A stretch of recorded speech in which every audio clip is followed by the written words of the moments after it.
سيئات أعمالنا من يهده الله فلا مضل له ومن يضلل فلا هادي له وأشهد أن لا إله إلا الله وحده لا شريك له ولا ضد له ولا ند له ولا مثيل له ولا مثال له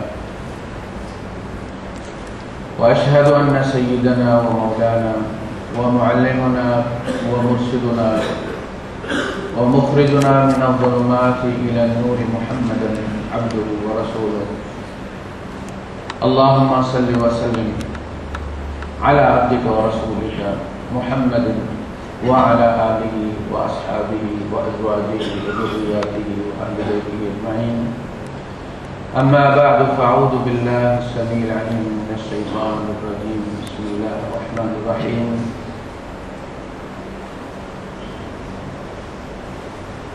وأقسموا بالله جهد أيمانهم لا يبعث الله من يموت بلى وعدا عليه حقا ولكن أكثر الناس لا يعلمون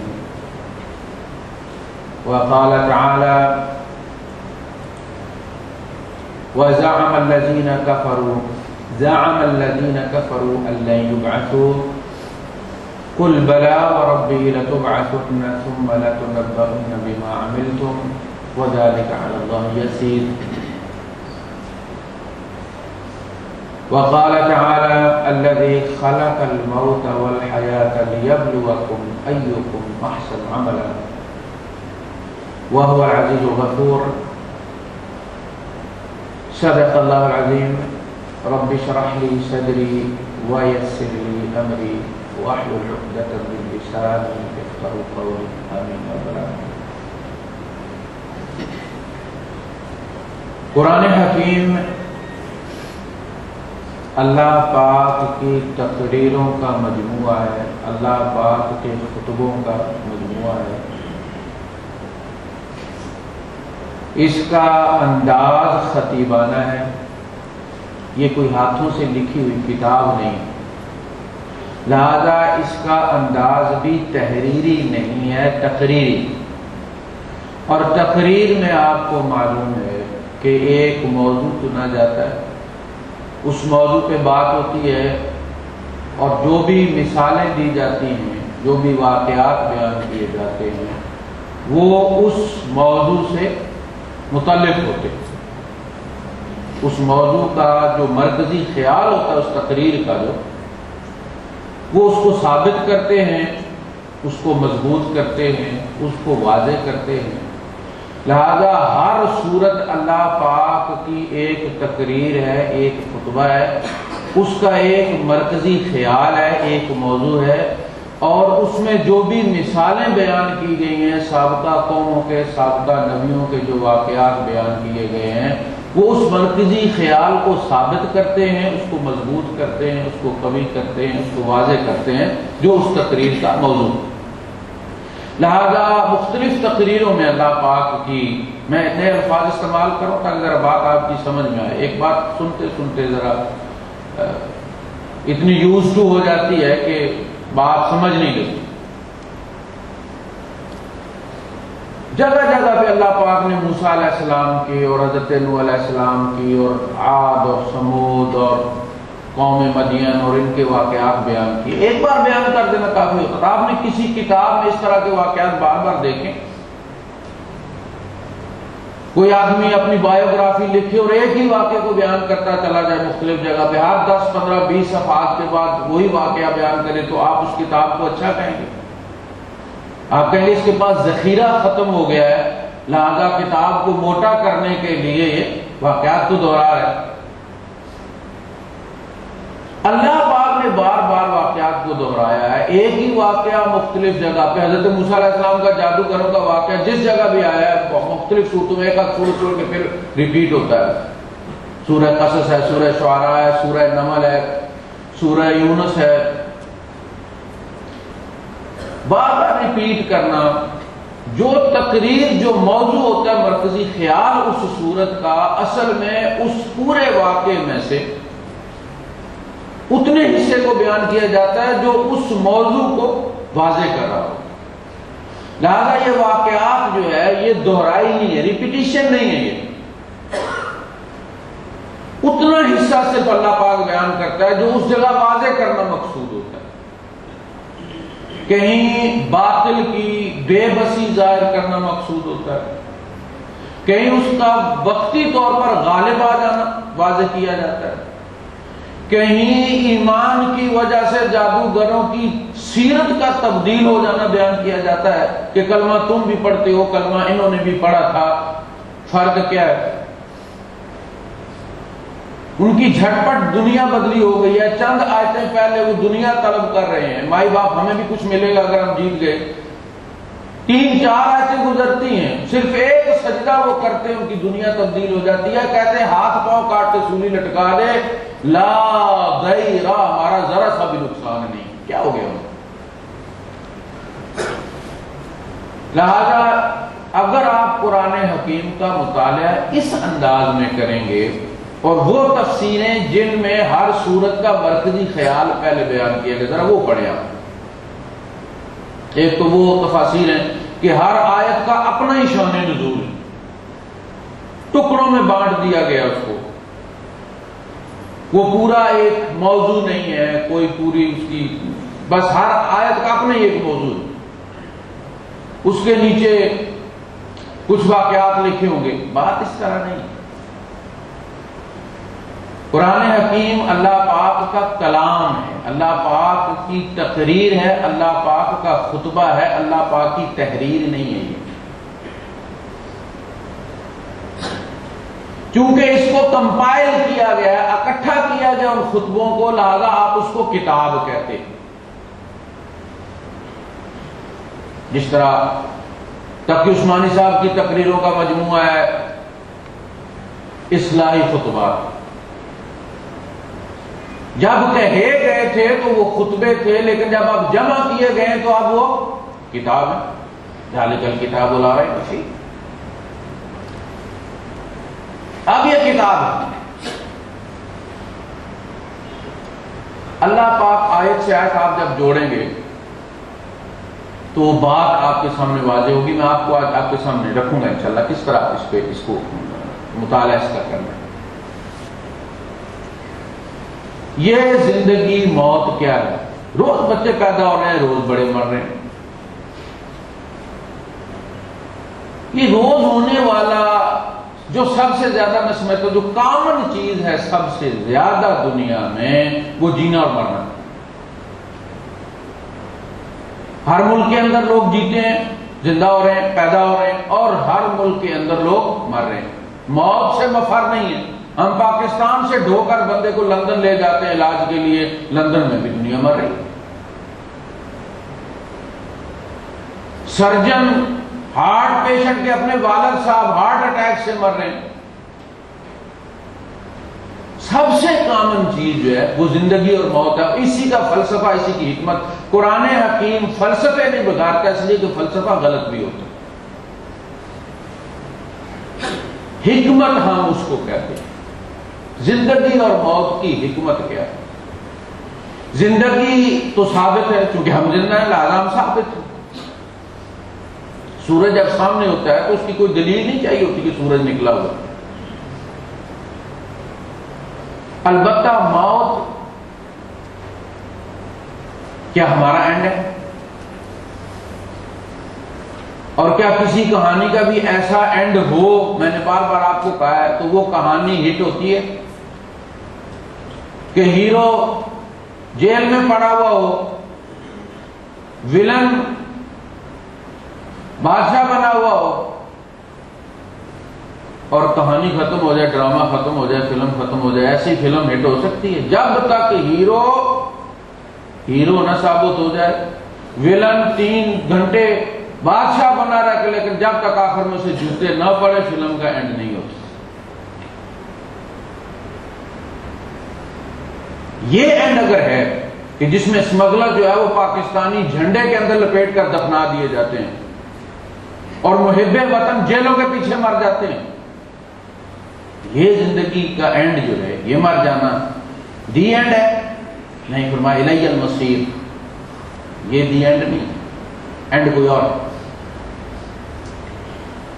تو یہ زندگی اور موت کی حکمت کیا ہے، اور مارنے کے بعد زندہ کرنے کی ضرورت کیوں؟ یہ ہمارا آج کا موضوع ہے، مرنے کے بعد زندگی کی ضرورت کیوں؟ کافر یہ کہتے تھے، اور انہیں اتنا اعتماد تھا اپنی بات پر، اقسموا باللہ، اللہ کی قسمیں کھاتے۔ سورہ نحل ہے، آیت 38۔ اپنے پورے زور سے اللہ کی جہد ایمانہم، کوئی معمولی قسم نہیں، ایک وہ قسم ہوتی ہے جو ہر بات کے ساتھ بندہ کہتا ہے واللہ باللہ تاللہ۔ کوئی آپ سے پوچھتا ہے وین محمد، تو کہتے واللہ ما ادری، حالانکہ یہاں واللہ کہنے کی ضرورت کوئی نہیں، مجھے نہیں پتا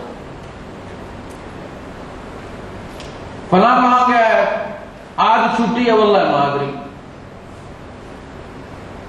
اس کو کہتے ہیں یمین لغو ہے، اس کا فائدہ کوئی نہیں، لہذا اس پہ گرفت بھی کوئی نہیں۔ وہ قسم جس کا کفارہ بھی ہے وہ کوئی اور قسم۔ یہ وہ والی قسمیں وَأَقْسَمُوا بِاللَّهِ جَهْدَ أَيْمَانِهِمْ، یہ جو عربوں کی واللہ عادت بنی ہوئی ہے، یہ عادت کی قسم نہیں ہے، جَهْدَ أَيْمَانِهِمْ، قسم کی جو سب سے سخت قسم ہے یہ وہ والی ہے، جَهْدَ أَيْمَانِهِمْ۔ لا يبعث اللہ من يموت، لا يبعث اللہ من يموت، جو مر جاتے ہیں اللہ پاک ان کو نہیں اٹھائے گا۔ بے شک ہوتا ہے ری انسٹیٹ کرنا، آپ نے ایک چیز ڈیلیٹ کر دی، وہ ریسائیکل بن کے اندر چلی گئی، بعد میں آپ کو پچھتاوا ہو جاتا ہے، آپ ریسائیکل بن کو کھولتے ہیں، اس کو کلک کرتے ہیں، وہ آپ سے پوچھتا ہے کہ یہ ڈیلیٹ کرنا ہے، خالی کرنا ہے ریسائیکل بن، یا ری انسٹیٹ کرنا ہے۔ اس کا نام ہے بعثت، ایک موجود چیز کو ایکٹیویٹ کر دینا۔ اللہ کی قسمیں کھا کے کہتے ہیں، اللہ کی قسمیں کھا کر کہتے ہیں لا یبعث اللہ من یموت، بلا وعدا علیہ حقا، کیوں نہیں، بلا کیوں نہیں، بلا جی ہاں، وعدن یہ اس کا وعدہ ہے، علیہ حقا یہ وعدہ اس کے ذمہ ہے کہ وہ اس کو سچا ثابت کرے۔ جھوٹا وعدہ کرنا اچھی بات ہے، پھر اللہ پاک جھوٹے وعدے کرے اور بات فائنل نہ ہو، سچ اور جھوٹ میں ختم ہو جائے سٹوری، ایسا ہو سکتا نہیں۔ فرمایا یہ وعدے ہیں اللہ پاک کے، اور یہ اللہ پاک علیہ وعدن علیہ اس کے ذمہ ہیں ان کو حقا ثابت کرنا۔ وَلَكِنَّ أَكْثَرَ النَّاسِ لَا يَعْلَمُونَ، لوگوں کی اکثریت اس بات کا علم نہیں رکھتی کہ یہ اٹھانا کیوں ضروری ہے۔ ایک تو اس لیے کہ اللہ نے وعدہ کیا ہے اور اپنے وعدے کو سچا ثابت کرنا، جب تک بندے کی استطاعت میں ہو وعدے کو پورا کرنا چاہیے، جب آپ کی استطاعت سے بات نکل جائے تو آپ معذور ہیں۔ جو دوسروں کو کہتا ہے وَأَوْفُوا بِالْعَهْدِ، وعدے پورے کیا کرو، وہ اپنے وعدے اسی طرح چھوڑ دے گا، یہ اس کا وعدہ ہے۔ کان علی ربک وعدا مسئولا، میں نے یہ جو جنت کی نعمتیں گنوائی ہیں تمہارے سامنے، سورہ الفرقان، یہ وہ وعدے ہیں جن کے بارے میں تم رب سے کھڑے ہو کر سوال بھی کر سکتے ہو کہ تو نے تو کہا تھا جنت میں یہ بھی ہوگا، یہ بھی ہوگا، یہ بھی ہوگا، وہ کہاں ہے؟ آپ جب کہیں بکنگ کرواتے ہیں اور آپ ان سے کہتے ہیں کہ یہ سہولتیں آپ نے اپنے اشتہار میں دی تھی کہ پارکنگ بھی آپ کو فری میں ملے گی اور فلاں ہوگا اور فلاں ہوگا اور دائیں طرف لیک ہوگی اور فلاں اس طرح سے اتنی چوڑی سڑک ہوگی، آپ جا کے اس بلڈر سے، آپ جا کر اس ریل اسٹیٹ کے مالک سے پوچھتے ہیں سرکار وہ سڑک کہاں ہے؟ اللہ پاک کہتا ہے پوچھ سکتے ہو، کان علی ربک وعدا مسئولا، وہ وعدہ جس کے بارے میں تمہیں سوال کرنے کا حق دیا جائے. بلا وعدا علیہ حقا، پہلی بات تو اس لیے ضروری ہے کہ یہ اللہ پاک کا وعدہ ہے کہ وہ نیکی اور بدی کا بدلہ مرنے کے بعد دے گا. لوگوں نے زندگیاں کھپا دی، ہاں حضور صلی اللہ علیہ وسلم نے چٹائی پر زندگی گزار دی، پھر تو عبداللہ ابن ابی کامیاب ہو گئے، پیڑ پہ پتھر باندھنے والا ناکام ہو گیا.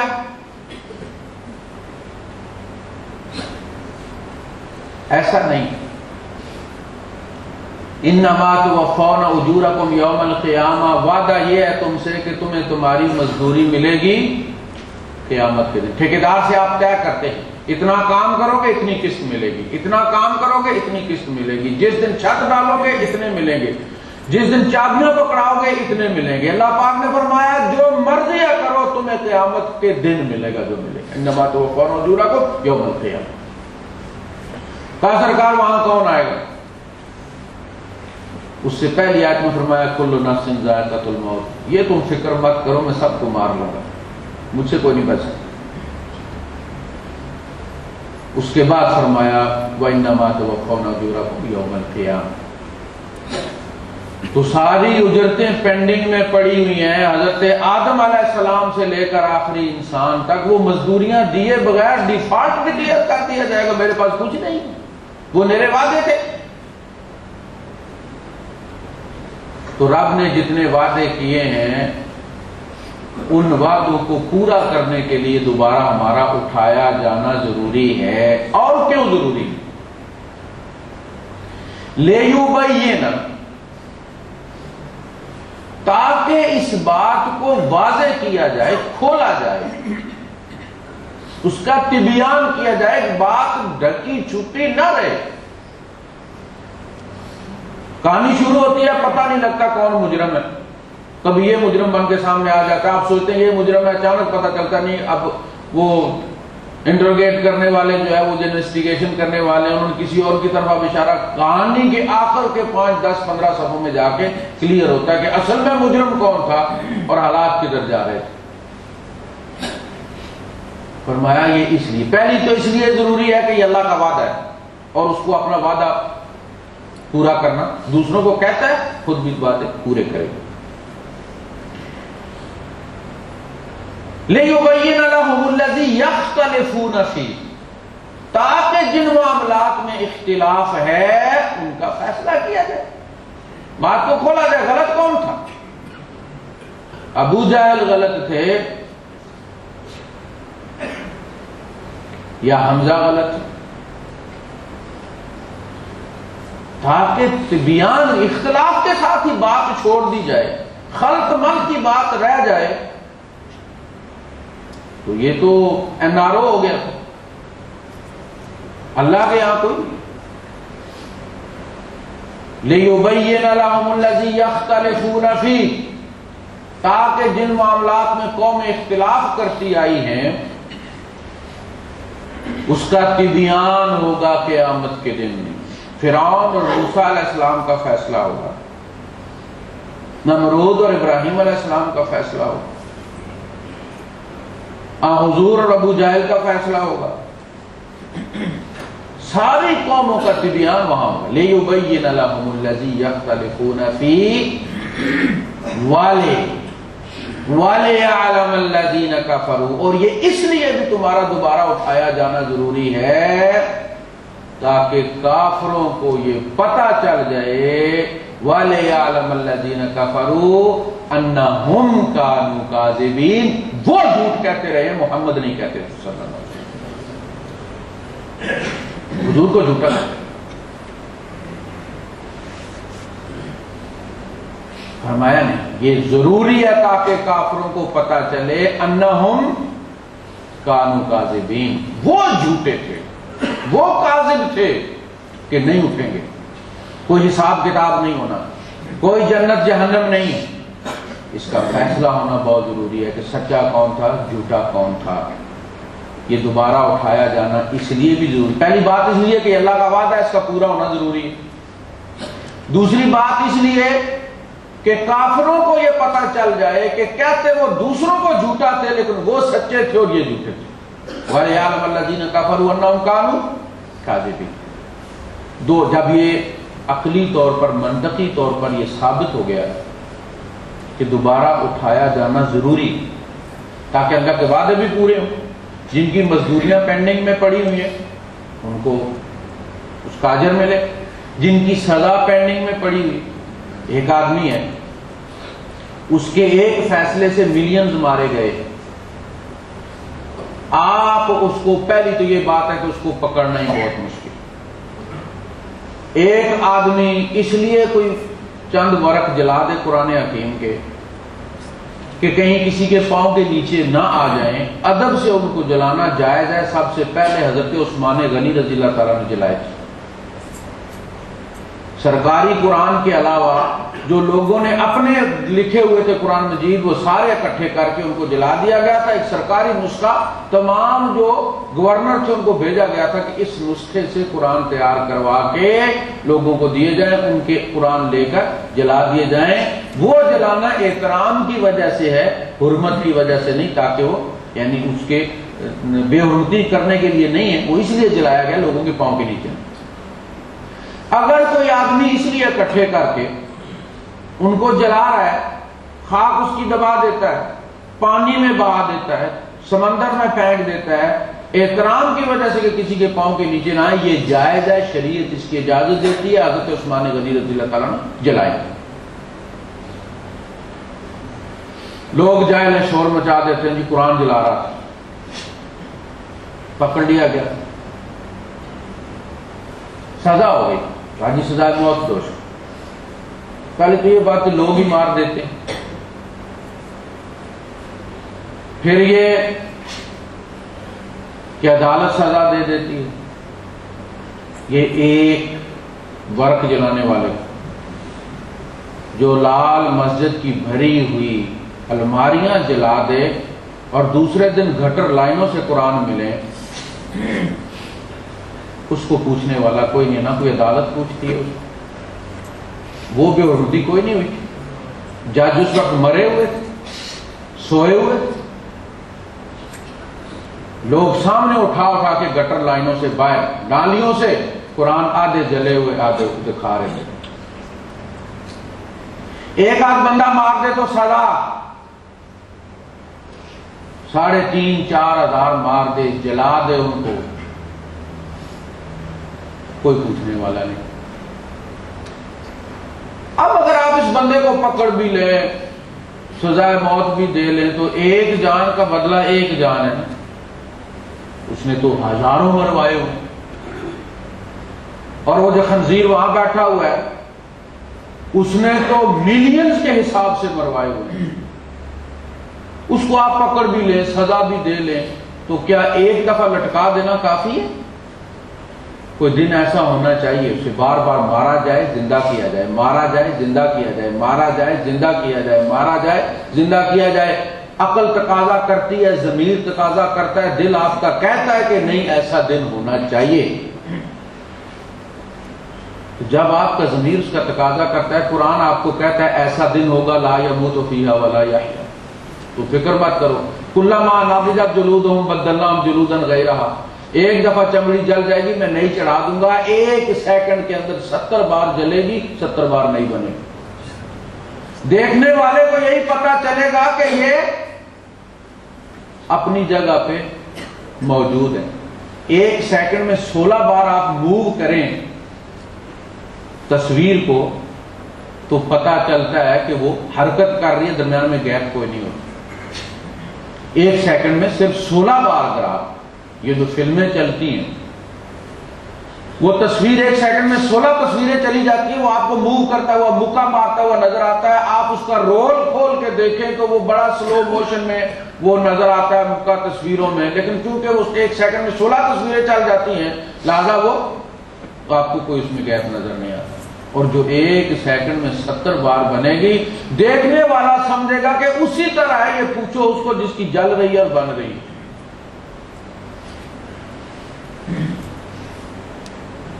تاکہ بدوں کو ان کی بدی کا پورا وَإِنَّ كُلًّا لَمَّا لَا يُوَفِّيَنَّهُمْ أَعْمَالَهُمْ، ان کو ان کے کیے کا پورا بدلہ ملے. دنیا میں پورا بدلہ کبھی نہیں ملتا. اس دن بدن بھی وہ بنائے جائیں گے جو اس عذاب کو جھیلیں گے. آگے بات آئے گی کہ یہ نیا نظام بنے گا، نئے نیچر کے نئے لاز بنے گے. آگ میں ہوگا، جل رہا ہوگا، مرے گا نہیں. مرنے کی سفارشیں ڈلوائے گا. یا مالک لیقض علینا ربک، مالک اپنے رب تک ہماری یہ درخواست پہنچا دے، ہمیں مار دے. قال انکم ماتقون، you have to stay here. مرنا ختم ہے. مرنا تو کیا ہے؟ اللہ کی رحمت ہے. اور جہنم میں رحمت کا کیا کام ہے؟ اسی لیے مرے ہوئے کو کیا کہتے ہیں؟ مرحوم. اس پر اللہ کی رحمت ہو گئی. لوگ یہاں مرنے کے لیے بکرے دیتے ہیں کہ مر جائے بابا، 10 دن ہو گئے اڑیکے لگا ہوا ہے، نہ جیتا ہے نہ مرتا ہے، پورا گھر سسپینڈ ہو کے جو ہے وہ پڑا ہوا ہے. یہ تو اللہ کی رحمت ہے. تو کافروں کو یہ پتا چل جائے وَلِيَعْلَمَ الَّذِينَ كَفَرُوا أَنَّهُمْ كَانُوا كَاذِبِينَ، وہ جھوٹ بولتے تھے، میرے نبی جھوٹ نہیں بولتے. یہ بات جب یہ ثابت ہو گیا کہ یہ ہونا چاہیے، عقل اس کا تقاضا کرتی ہے کہ جس نے ملینز مارے ہیں وہ ملینز بار مرے اور جیے. ایک ایک بچے اور ایک ایک عورت کی موت کا وہ عذاب چکھے جو اس نے مارے ہیں، جنہیں ڈھونڈا ہوا، جن کے قیمے بنائے ہوئے بوریوں میں بھر کر دفن کیا گیا تھا، ان کا کوئی قصور نہیں. اب اس کے بعد اگلا سوال یہ ہوتا ہے کہ یہ ہوگا کیسے؟ کہا پہلے یہ تو مانو نا کہ یہ ہونا چاہیے. دیکھیے قرآن بات کس طرح ثابت کرتا ہے، اس لیے کہتا ہے ایسی کتاب لے کر آؤ. یہ تو مانو کہ ایسا ہونا چاہیے، ہمارا ضمیر تقاضا کرتا ہے، ہماری عقل کہتی ہے.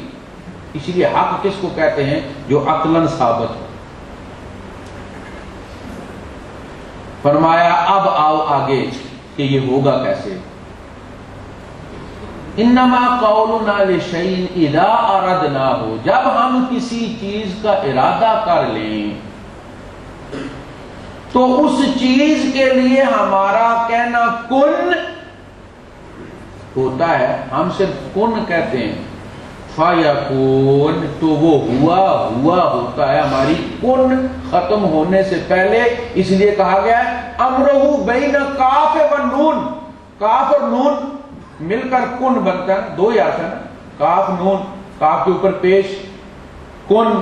فرمایا امرہ بین کاف و نون. نون پوری نہیں ہوتی، کام ہو چکا ہوتا. یہ جو کائنات چلی تھی کوئی پہلے فیکٹریاں تو نہیں لگائی گئی کہ ڈائناسورز نکل رہے تھے. اس نے کن کہا تھا، اچھا بھلا سکوت تھا کائنات کے اندر، کچھ نہیں. اس نے ایک دم کہا کن، اور کائنات کے بھانبڑ بلنے لگ گئے. سورج میں دھماکے ہونا شروع ہو گئے ہیں، زمینیں بننا شروع ہو گئی ہیں، ان کے گرد چاند چکر لگانے شروع ہو گئے، آربٹ بن گئے ہیں، کائنات ایکسپینڈ ہو رہی ہے، غبارے کی طرح پھیلنا شروع ہو گئی ہے. کن کی دھمک آج تک ختم نہیں ہوئی. بندے پیدا ہوتے چلے جا رہے ہیں. میں بھی اسی کن کا نتیجہ ہوں، آپ بھی اسی کن کا نتیجہ ہے، ہمارے بعد آنے والے بھی اسی کن کا نتیجہ ہے. وہ قیامت بھی اسی کن کا نتیجہ ہوگی. اب تو ثابت ہو گیا ہے کہ یہ جو آواز ہے یہ بھی انرجی کی ایک قسم ہے، یہ بھی ایک انرجی کی قسم. اور آپ نے کہا وہ جو ایک کی چین ملا کرتا تھا، چٹکی بجاتے تھے آپ، سیٹی بجاتے تھے آپ، رجحان کی بھی ہوتا تھا، بیپ بیپ کرنا شروع ہو جاتا، پتہ چل جاتا تھا کہاں پر ہے۔ چڑیا ہے، آپ اس کے پاس کشتی بجا دیں، وہ چی چی چی چی کرنا شروع ہو جاتی ہے، کیونکہ اس انرجی کے ساتھ اس کا سرکٹ مکمل ہو جاتا ہے۔ آج پتہ چل گیا آپ کو کہ کن جو ہے یہ انرجی ہے، یہ بھی ایک قوت ہے جو فعل کرتی ہے، ایکٹیویٹ کرتی ہے۔ جو چڑی کو بولنے پر، جس کن نے، آپ کی چٹکی نے چڑی کو بولنے پر ایکٹیویٹ کر دیا ہے، اللہ کی ایک کن نے پوری کائنات کو ایکٹیویٹ کر دیا۔ اب وَقَالُوا أَإِذَا كُنَّا عِظَامًا وَرُفَاتًا أَإِنَّا لَمَبْعُوثُونَ خَلْقًا جَدِيدًا، جب ہم ہو جائیں گے عظامًا ہڈیاں، رفاتً چیتھڑے، أَإِنَّا لَمَبْعُوثُونَ خَلْقًا جَدِيدًا، سورہ بنی اسرائیل۔ کیا ہم نئے سرے سے بنیں گے؟ کہا بڑا تعجب ہو رہا ہے تمہیں، یہ جو ہمارے کہتے ہیں کہ ہماری اسپرٹ اٹھے گی، وہ جنت بھی روحانی ہوگی، وہ جہنم بھی روحانی ہوگی، وہ مادی نہیں ہوگی۔ ہمارا وجود قیامت کے دن مادی نہیں ہوگا، کیونکہ یہ اس وقت بھی عیسائیوں کا نظریہ تھا کہ اسپریچول جنت ہے، روحانی جنت ہے، روح کو اچھے اچھے خواب آ رہے ہوں گے، یہ اس کی جنت ہے۔ اور کافر کی روح کو نائٹ میئرز، ڈراؤنے خواب سام چپٹے ہوئے مجھے، اور مجھے آگ لگی ہوئی ہے اور میں جل رہا ہوں، وہ ڈراؤنے خواب دیکھ رہا ہوگا، یہ اس کی جہنم ہے۔ یہ حضور کے وقت عیسائیوں کا یہ عقیدہ بھی موجود تھا، تو کہہ دیا جاتا مکے والوں کو، پاگلوں کدھر ہڈیوں کے پیچھے لگے ہوئے تم ہوئے، اور تمہاری روح پر یہ سب کچھ گزرے گا، سارے مسلمان ہو جاتے ہیں۔ انہیں جو چیز امپاسبل نظر آ رہی تھی وہ یہ تھی کہ یہ کیسے ہو کہ ہڈیاں جو ہے وہ مٹی گوشت بن جائے گی، ہڈیاں جڑ جائیں گی، پورا عصبی نظام لگ جائے گا۔ أَإِنَّا لَمَبْعُوثُونَ خَلْقًا جَدِيدًا۔ اللہ پاک نے اتنی آسان سی بات ان کو کہنے کی بجائے زور دیا، نہیں میں اسی طرح بناؤں گا، میں تمہاری ہڈیاں بھی جوڑوں گا، میں تمہارے اوپر گوشت بھی چڑھاؤں گا، میں تمہارے فنگر پرنٹس بھی یہی بناؤں گا، بلا قادرین علی نسوی بنانا، ہم یہ تمہاری انگلیوں کے یہ اگلے پور ہیں نا، ان کو بنانا کہتے ہیں، ان کو بنانا کہتے ہیں، ہم یہی بنائیں گے۔ ایسے تمہارا انگوٹھا رکھا جائے گا کمپیوٹر پر، اور تمہارا پورا ڈیٹا جو ہے وہ پرنٹر سے نکلنا شروع ہو گیا، کر کر کر کر کر کر کر چلنی شروع ہو جائے گی پرنٹر کی، تمہارے ہاتھ میں پکڑا دیا جائے گا، اقرا کتاب، یہ تمہارا پرنٹ آؤٹ پکڑو۔ جیسے آپ اسٹیٹمنٹ لیتے ہیں نا بینک سے جا کے 6 مہینے کی، آپ کو 60 سال کی اسٹیٹمنٹ پکڑا دی جائے گی، صاحب یہ پکڑو، پڑھو۔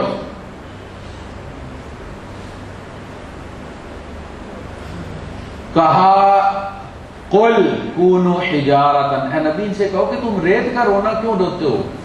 اذا کنا ترابا، ہم ریت ہو جائیں گے۔ ریت پھر بھی ذرا ڈھیلی ڈھالی ہوتی ہے، پانی ڈال کے کوئی اسے مولڈ کیا جاتا ہے، اندر پاؤں رکھ کے آپ اس کے اوپر گھر بنا سکتے، جیسے بچپن میں ہم بنایا کرتے تھے مٹی میں۔ کہا یہ تو پھر بیچاری ڈھیلی ڈھالی ہوتی ہے، کونوا حجارۃ، تم پتھر ہو جاؤ، او حدیدا، یا لوہا ہو جاؤ، میں گوشت میں بدلی کر لوں گا۔ او حدیدن، بات یہاں ختم نہیں ہوئی، اس لیے کہ ابھی سائنسدانوں نے اور بہت ساری سخت میٹلز جو ہے وہ بنانی تھی، کمپاؤنڈ بنانے تھے۔ فرمایا او خلقا مما یکبر فی صدورکم، یا کوئی اور ایسی مخلوق بن جاؤ جو تمہارے سینوں میں، تمہارے خیال میں بہت زیادہ سالڈ اور سخت ہوتی ہے۔ فَسَيَقُولُونَ مَن يُعِيدُنَا، دیکھیے پچھلے سوال کا جواب نہیں دیتے، نیا سوال کھول دیتے۔ یہ بندہ وہ کرتا ہے جس کے دلائل بڑے کمزور ہوتے ہیں، جب مولویوں کو مناظرہ ہوتا ہے نا، پچھلی بات کا بھی فیصلہ نہیں ہوتا، وہ نیا کٹا کھول دیتے ہیں۔ اگلا کہتے ہیں یہ کیسے ہوگا، پہلے کا تو مانو نا کہ ہوگا یا نہیں ہوگا۔ فَسَيَقُولُونَ مَن يُعِيدُنَا، دیکھیے اس کا جب جواب دیا جائے گا تو پلٹ کے کراس کوشچن نہیں، اب نیا پھر کٹا کھل جائے گا۔ پھر یہ آپ سے کہیں گے من یعیدنا، یہ ہم کو ری بلٹ کون کرے گا؟ عاد یعود ہو، ریپیٹ ہو، کون بنائے گا؟ قل الذی فطرکم اول مرہ۔ دیکھیے جواب دیکھیے آپ اللہ پاک، جس نے تمہیں پہلے بنایا تھا۔ اب یہ بھی نہیں کہہ سکتے کہ وہ نہیں بنا سکتا، کیونکہ بنے بنائے سامنے سماٹے ہیں۔ انکار بھی نہیں کر سکتے کہ ہمیں تو بنایا ہی کسی نے نہیں۔ قل الذی فطرکم اول مرہ، جس نے پہلی دفعہ بنایا ہے اس کے لیے دوبارہ بنانا، پہلی دفعہ بنانے کے لیے ڈھیر سارے تجربات کرنا پڑتے ہیں، اس کے بعد تو پھر کمرشل بیسس پہ وہ مارکیٹ میں آ جاتی ہے چیز پہ۔ قل الذی فطرکم اول مرہ۔ اب دیکھیں پھر کیا، فَسَيُنْغِضُونَ إِلَيْكَ رُؤُوسَهُمْ، اے نبی پھر یہ آپ کی طرف دیکھ کے سارے لائیں گے۔ جواب کوئی نہیں، جواب ایسا تھا کہ ٹھنڈے ہو گئے ہیں۔ فَسَيُنْغِضُونَ إِلَيْكَ رُؤُوسَهُمْ، پھر وہ آپ کی طرف دیکھ کے سارے لائیں گے۔ کیسے؟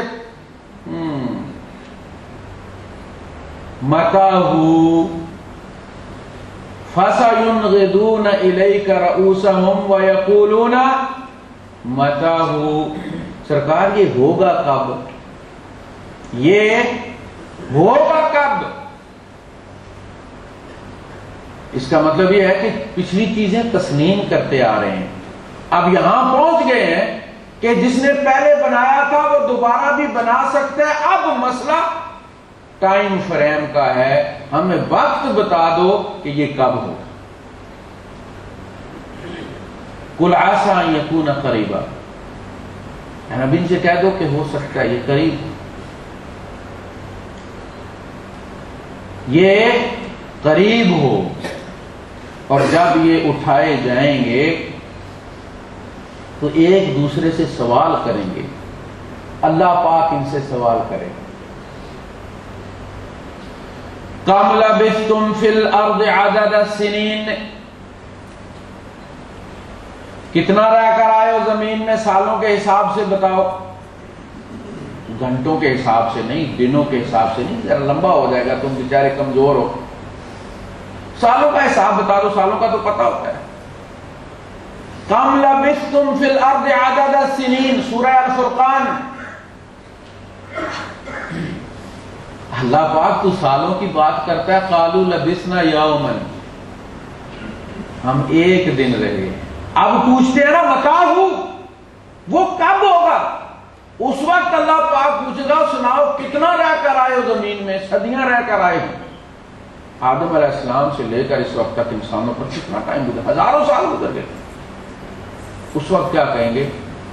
قالوا لبثنا یوما، پھر خود ہی اپنی بات کو رد کر دیں گے، ایک دن تو بہت لمبا ہی بتا دیا، او بابا یوم، پورا دن نہیں، ہمارا خیال ہے کہ ہم ایک پیر رہے، دن کا کچھ حصہ۔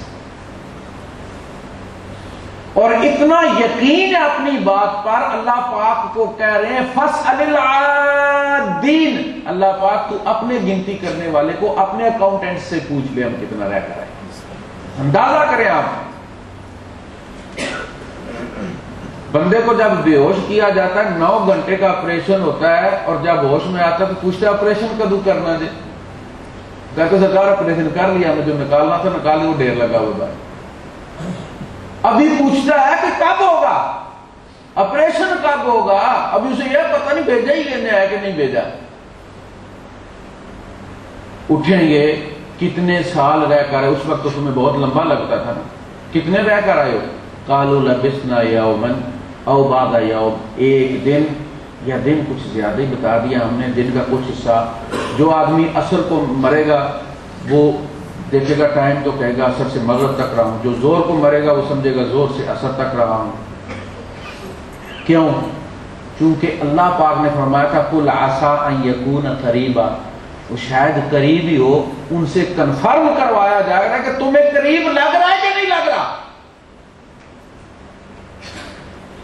قَالَ إِن لَبِثْتُمْ إِلَّا قَلِيلًا، بات سچی ہے تم تھوڑا رہے ہو۔ لو انکم کنتم تعلمون، اے کاش یہ بات تمہیں اس وقت سمجھ لگ جاتی کہ یہ دنیا کی زندگی بہت تھوڑی ہے، اس وقت تو تم کہتے تھے جی ٹائم پاس پہ کرنے ہیں، ٹائم گزار رہے ہیں، جی تاش کیوں کھیل رہے ہو رمضان میں؟ رمضان میں عشاء اور سحری کے درمیان تاش کی چوکڑی لگی ہوئی ہے، کیا کر رہے ہو؟ ٹائم پاس پہ کرنے ہیں، جی ٹائم ہی نہیں گزر رہا۔ کاش تمہیں یہ بات وہاں پتہ چل جاتی کہ یہ تھوڑا ٹائم ہے، ایک وقت آئے گا تم بھاگو گے اور ٹائم تمہارے ہاتھ نہیں آئے گا۔ زعم الذین کفروا ان لن یبعثوا، سورہ تغابن میں کافروں کو یہ ظلم ہے کہ وہ دوبارہ نہیں اٹھائے جائیں گے۔ دیکھیں جس بندے کو یہ پتا ہوتا ہے کہ میں نے یہاں بار بار آنا جانا ہے، ابھی اور بہت سارے پھیرے باقی ہیں، تو وہ تھوڑا تھوڑا اٹھاتا ہے، اور جس کو پتا ہو کہ میرا ایک ہی پھیرا ہے، ایک ہی بار ہے، وہ سارا اٹھانے کی کوشش کرتا ہے۔ کافر یہ سمجھتے تھے کہ یہی زندگی آخری بار کی زندگی ہے، جو موج کرنی ہے اسی میں کرنی ہے، لہذا وہ کوئی کسر نہیں چھوڑتا، ہر بدی کرتا ہے اور پیٹ بھر کے کرتا ہے، جی بھر کے نہیں، پیٹ بھر کے ہر کام کرتا ہے کہ آخری بار ہے۔ مومن کو پتہ ہے یہ آخری بار نہیں، ایک بڑی لمبی بار ابھی پڑی ہوئی ہے، ابھی پورے 50 اوور پڑے ہوئے ہیں، وہ آرام سے کھیلتا ہے۔ کافر سمجھتا ہے یہی بار ہے، وہ جو ساغر صدیقی نے کہا ہے، کہتا ہے اس کی غزل مقطع، اس کا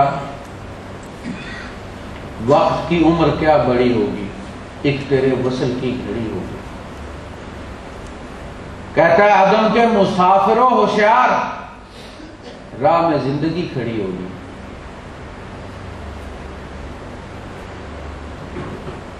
دستک دے رہی ہے پلکوں پر، پھر کوئی سامن کی جھڑی ہوگی۔ تو اب اپنے آپ کو یہ سمجھ کے جانے والوں کہ بات ختم ہو گئی ہے، عدم کے مسافروں، عدم کیا کہتے ہیں؟ نچے۔ عدم کے مسافروں ہوشیار، راہ میں زندگی کھڑی ہوگی، اصل زندگی راہ میں کھڑی ہوگی جو تمہیں دی جائے گی۔ یہ زندگی کے لیے ٹرائل ہو رہے ہیں، اللہ کی قسم یہ ٹرائلز کی زندگی ہے۔ جیسے ہاکی کی ٹیم چننی ہوتی ہے نا، تو مہینہ مہینہ ٹرائلز ہوئے رہتے ہیں، 500 کھلاڑی شریک ہوتا ہے، اور آخر میں 11-12 چنے جاتے ہیں، 1000 میں سے ایک چنا جائے گا، 999 فیل ہو جائیں گے۔ یہ زندگی کے لیے ٹرائلز چل رہے ہیں کہ ان 60 سالوں میں ثابت کرو کہ تم زندگی دیے جانے کے قابل ہو جائے۔ یہ فانی جوانی لے کر اسے اللہ کے حکم کے مطابق گزار کر ثابت کرو کہ تم باقی رہنے والی جوانی دیے جانے کے قابل ہو۔ اگر اسی کا نام زندگی ہے تو یہ تو زندگی کی توہین ہے۔ یہ زندگی اگر زندگی، یار عجب بات ہے، تم اللہ کے، دیکھیں مثالیں اللہ پاک نے جو دی ہیں کھیتی کی، کیوں دی؟ اور تم اپنے ہاتھوں جا کے دانا دبا کے آتے ہو، مار کے آتے ہو نا اس کو، وہ 700 لے کر باہر نکلتا ہے، 700 لے کر باہر نکلتا ہے۔ تم اتنے گئے گزرے ہو کہ تمہیں دفن کر کے آ جائیں گے تو تم ختم ہو جاؤ گے، تم نکلو گے، تم اصل زندگی لے کر نکلو گے وہاں سے، راہ میں زندگی کھڑی ہوگی، وہ زندگی قبر میں تمہارے ہاتھ میں پکڑائی جائے گی۔ ریڈی ہو کر جاؤ اس زندگی کے لیے، اور انسان کیا کہے گا؟ سورہ الفجر، یا لیتنی قدمت لحیاتی، اے کاش میں نے اس زندگی کی تیاری کی ہوئی ہوتی۔ جس کو تم موت کہہ رہے ہو نا، وہ زندگی، اسی غزل میں وہ کہتا ہے موت جس کو کہتے ہیں ساغر، زندگی ہی کی کوئی کڑی ہوگی۔ یہ فانی زندگی، وہ باقی زندگی کو جوڑنے والی جو کڑی ہے، اس کا نام کیا ہے؟ موت۔ موت وہ کڑی ہے، وہ کڑا ہے جس نے اس زندگی اور اس زندگی کو جوڑا ہو۔ جب تک موت کا کنڈا نہ پڑے وہ والی زندگی حضرت عیسیٰ علیہ السلام کو بھی نہیں ملے گی، انہیں واپس آنا پڑے گا مرنے کے لیے۔ عیسیٰ علیہ السلام دیکھ، چوتھے آسمان سے پلٹ کے پھر آنا پڑے گا تاکہ وہ کنڈا لگے موت والا، زندگی یہ والی اور وہ والی اکٹھی ہو۔ زعم الذین کفروا لن یبعثوا قل بلی وربی، اے نبی آپ کہیے کیوں نہیں، میرے رب کی قسم، اللہ پاک اپنے نبی کی قسمیں ایسی ہی چھوڑ دے گا، پوری نہیں کرے؟ قل، اے نبی آپ کہہ دیجیے۔ آپ اندازہ کریں کہ جب کسی کو یہ اعتبار ہوتا ہے کہ جس کو میں یہ کہہ رہا ہوں کہ یہ بات تم کہہ دو، اس کی بات پر زیادہ اعتبار کیا جائے گا۔ جہاں اللہ پاک یہ سمجھتا ہے کہ یہاں نبی کے کہنے کا زیادہ اثر ہوگا، وہاں اللہ پاک نبی سے کہتا ہے قل، اے نبی آپ ان کو کہہ دیں، آپ ان سے کہہ دیں، اور قسم کھا کر قل بلی وربی لتبعثن، تم یقیناً دوبارہ اٹھائے جاؤ گے، ثم لتنبؤن، پھر تمہیں، نبا کس کو کہتے ہیں؟ خبر کو۔ نبا کی جمع الانباء، موجز الانباء کا مطلب کیا؟ Headlines. آپ عربی ملک میں رہتے ہیں، آپ اگر صرف بورڈ دکانوں کے پڑھنے لگ جائیں نا، اس کی انگلش اور عربی کو ٹیلی کرنا شروع کر دیں تو آپ کو قرآن پڑھنا آ جائے، لیکن ہم اس طرف توجہ ہی نہیں کرتے۔ ثم لتنبؤن بما عملتم، پھر تمہیں وہ سب جتلایا جائے گا جو تم کرتے رہے۔ اللہ کے رسول صلی اللہ علیہ وسلم نے اس کے بعد اکٹھا کیا اپنی قوم، اس آیت کے نزول کے بعد پوری قوم کو اکٹھا کیا، قبیلے کو اکٹھا کیا۔ آپ نے فرمایا ان الرائد لا یکذب اہلہ، کوئی رائد کہتے ہیں کمانڈر کو، گائیڈ، کوئی گائیڈ اپنے قافلے سے جھوٹ نہیں بولتا، اس لیے کہ اس کا جینا، اس مرنا اس قافلے کے ساتھ ہوتا ہے۔ اگر پانی نہ ملا، اس نے قافلے کو بھٹکا دیا تو قافلہ تو مرے گا، وہ بھی مرے گا، اس کی زندگی موت قافلے کے ساتھ جڑی ہوئی۔ ان الرائد لا یکذب اہلہ واللہ الذی لا الہ الا ہو، اس اللہ کی قسم جس کے سوا کوئی معبود نہیں ہے، لو کذبت الناس جميعا ما کذبتکم، اے میری قوم، میں ساری دنیا سے بفرض محال اگر جھوٹ بول بھی سکتا میں تم سے جھوٹ نہ بولتا۔ وَلَا خَدَعْتُ النَّاسَ جَمِيعًا مَا أَخْدَعُكُمْ، میں سب لوگوں کو اگر دھوکہ دے سکتا ہوتا تو بھی میری قوم میں تم کو کبھی دھوکہ نہ دیتا، لیکن تم جانتے ہو نا میں دھوکہ دینے والا ہوں، نہ میں جھوٹ بولنے والا ہوں۔ اس کے بعد آپ نے فرمایا واللہ الذی لا الہ الا ہو لتموتن کما تنامون، ایک دن تم اسی طرح مر جاؤ گے جس طرح تم سوتے۔ ایک کہتے ہیں کہ روح جب نکلتی ہے تو تکلیف ہوتی ہے، تو نیند بھی چونکہ موت ہے، کہا گیا الحمدللہ الذی احیانا بعد ما اماتنا اللہم باسمک اموت و احیا، تو چونکہ نیند میں بھی ہم مرتے ہیں تو نیند میں تو ہمیں کوئی تکلیف نہیں ہوتی، تو اس کا مطلب ہے روح نکلتے ہوئے بھی کوئی تکلیف نہیں ہوگی، کیونکہ موت کا ایک سمپل ہے۔ ایسی بات نہیں، موت اور نیند دونوں بہنیں ہیں، لیکن ان کے اپنے اپنے فیچرز ہیں۔ آپ دیکھیں، میں نے مثال دی کہ آپ سوئچ آف کرتے ہیں موبائل بند کرنے کے دو طریقے، ایک آپ سوئچ آف اس کو کر دیتے ہیں، لیکن اس کے بہت سارے فنکشنز کام کرتے رہتے ہیں. اس کا کیلنڈر کام کر رہا ہوتا ہے، اس کا الارم کام کر رہا ہوتا ہے، اس کا ٹائم اندر کام کر رہا ہوتا ہے. سوئچ آف موبائل بھی وقت پر الارم دیتا ہے کہ نہیں دیتا؟ دوسرا طریقہ کیا ہے؟ آپ بیٹری نکال دیں، اب نہ الارم ہے، نہ ٹائم ہے، نہ ڈیٹ ہے. جب بھی آپ بیٹری ڈالیں گے وہ آپ سے پوچھے گا آپ ڈیٹ سیٹ کرو، نہ اس سے سارا. موت سوئچ آف کرنا ہے، آپ سونا سوئچ آف کرنا ہے، بہت سارے فنکشن کام کرتے رہتے ہیں، اور مرنا بیٹری نکالنا ہے. سمجھ لگی کہ نہیں لگی؟ اٹھو گے نئے سرے سے ڈیٹ سیٹ ہو. اب تم کہو گے کہ ایک دن، کیونکہ ڈیٹ وہ آ گئی ہے نا 1/1/2002. اب آپ اس کو 2008 کریں گے نا. وہ تو جب بنا تھا موبائل وہی دن ہے.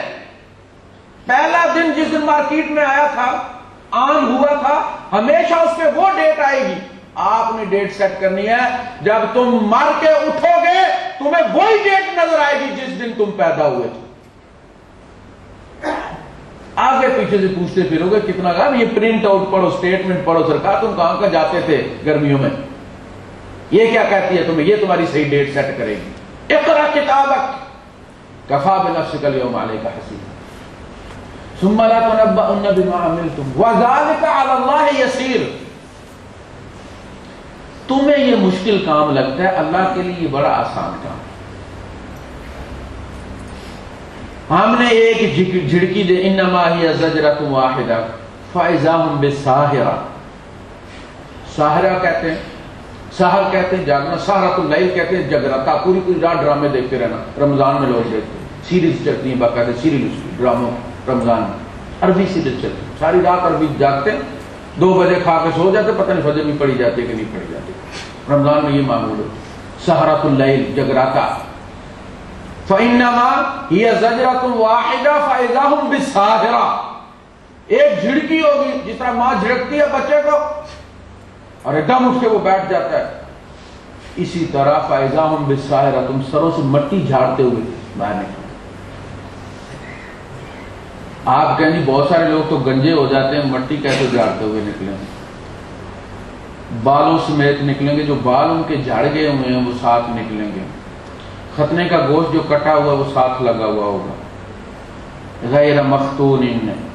اب دیکھ لیں، بندے کا ختنہ ہوا ہے سینٹرل اسپتال ابوظہبی میں، پڑھنے امریکہ گیا، جاب امریکہ میں کر رہا ہے، مر گیا، وہیں پر دفن ہو گیا، گوشت وہاں جا کے جڑ جائے.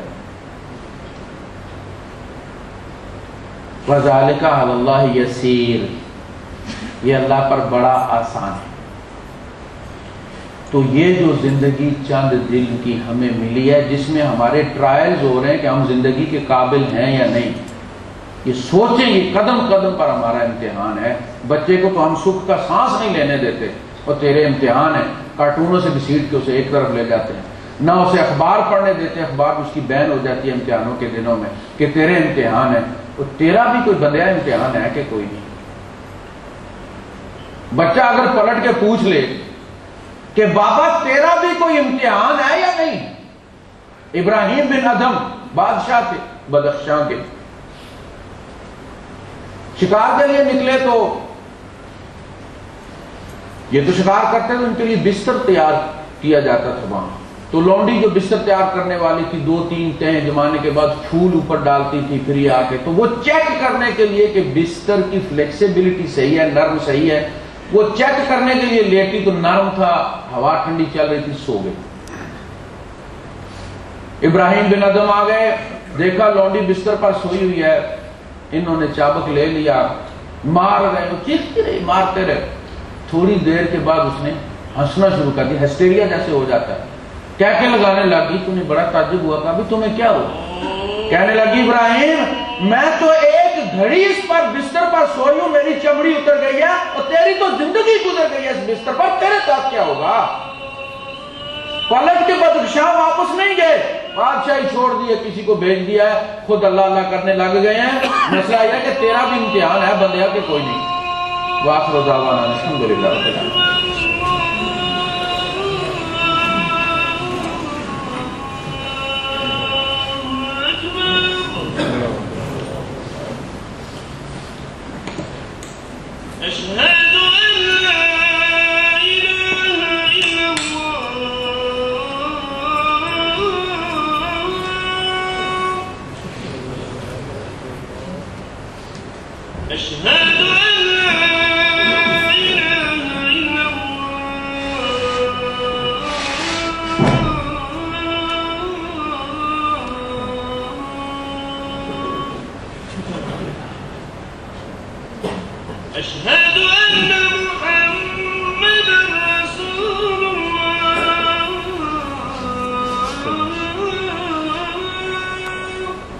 پہنچیں گے جہاں کلمے کے سوا کسی کی چلے گی نہیں. ہر جگہ کلمہ ہی پوچھا جائے گا. اب دیکھیں نا لیبر والی وہ بلڈنگ میں کوئی نہیں جا سکتا ان کے دفتر میں, وہ کارڈ بنایا ہوا انہوں نے, جس کے پاس وہ کارڈ ہوگا وہ اندر جا سکتا ہے, اس کے بغیر چاہے اس نے 300 درہم کا 3 پیس سوٹ پہنا وہ کہتے برو.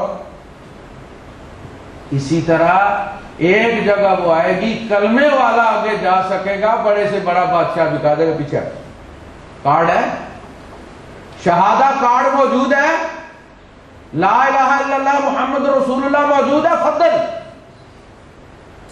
اندر جا کے حساب کتاب ساری باتیں اندر جا کے ہوں گی, لیکن قبر میں یہی سب سے پہلے یہی تو طے ہوگا. قبر میں فتنۃ القبر جس کو حضور نے فرمایا ہے, ہو سکتا ہے دنیا نے اس کو حاجی نمازی کر کے اور اخبارات میں بڑے بڑے آرٹیکل آئے اس کے بارے میں اور ٹی وی پہ بڑی سلائیڈیں چلی کہ بہت نیک آدمی ہے, لیکن قبر میں جا کے فیل ہو گئے.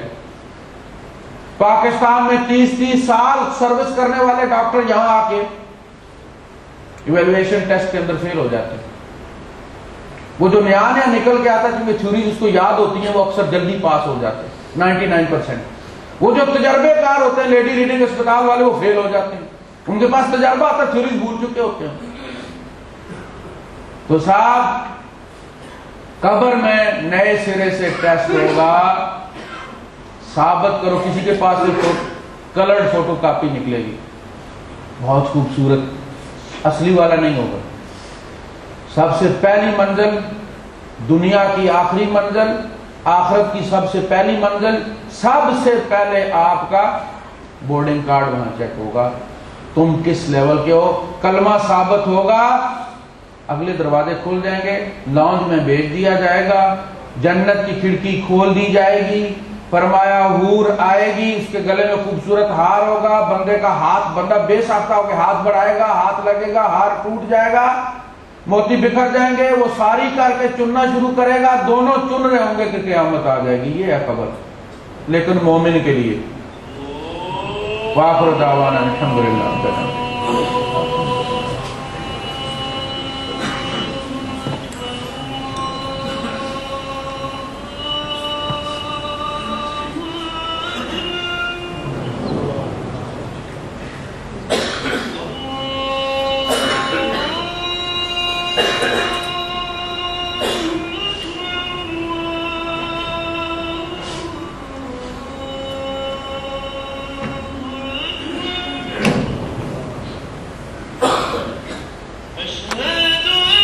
اپنے گھر میں جمع کرتا ہے, اللہ پاک تو ہمیں جنت میں بھی شکر جمع فرما دے. اللہ پاک ہم سے ہمارے عیب دور فرما دے. اللہ پاک ہمیں توحید پر قائم رہنے کی توفیق عطا فرما. اللہ پاک جو بیمار ہمیں شفا کاملہ عاجلہ نصیب فرما. اللہ پاک جو فوت ہو گئے ہیں تو ان کی مغفرت فرما دے. اکرم نزلهم ووسع مدخلهم ونور قبورهم وابدلهم دارا خيرا من دارهم واهلا خيرا من اهلهم. اللہ پاک ہماری اولاد کو ہمارا مطیع فرما بردار بنا دے. ہمیں اپنے ماں باپ کا فرما بردار مطیع بنا دے. اللہ پاک ہماری بیویوں کا ہمارا فرما بردار بنا دے. اللہ پاک ہمارے گھروں کو اپنے دین سے منور فرما دے. اللہ پاک ہمیں اور ہمارے گھر والوں کو اپنے دین پر چلنے کی توفیق عطا فرما. سبحان ربک رب العزت عما یصفون وسلام علی المرسلین والحمد للہ رب العالمین. تم طلاق یافتہ ہو, طلاق اس کو کہتے ہیں گرا کھول دے, چھوڑ دینا کسی. انتم الخلفاء, رشتہ دار حضور کے بھی رشتہ دار. ہر ڈنگ مارا انہوں نے, چچا کے بیٹوں نے حضور کی 2 بیٹیاں رخصتی سے پہلے طلاق دے دی. ان میں سے ایک نے حضور کی طرف تھوکا.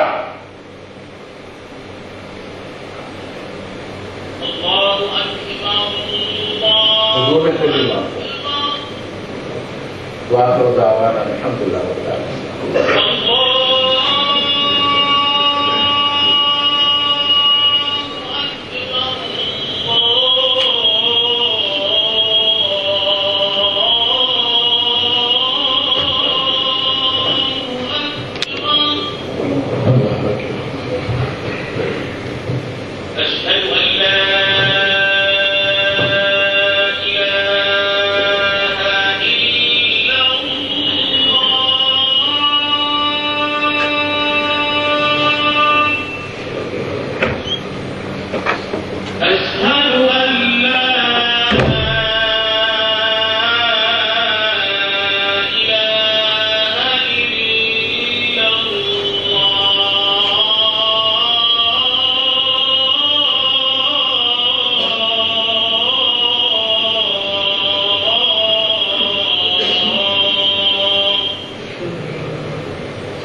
أشهد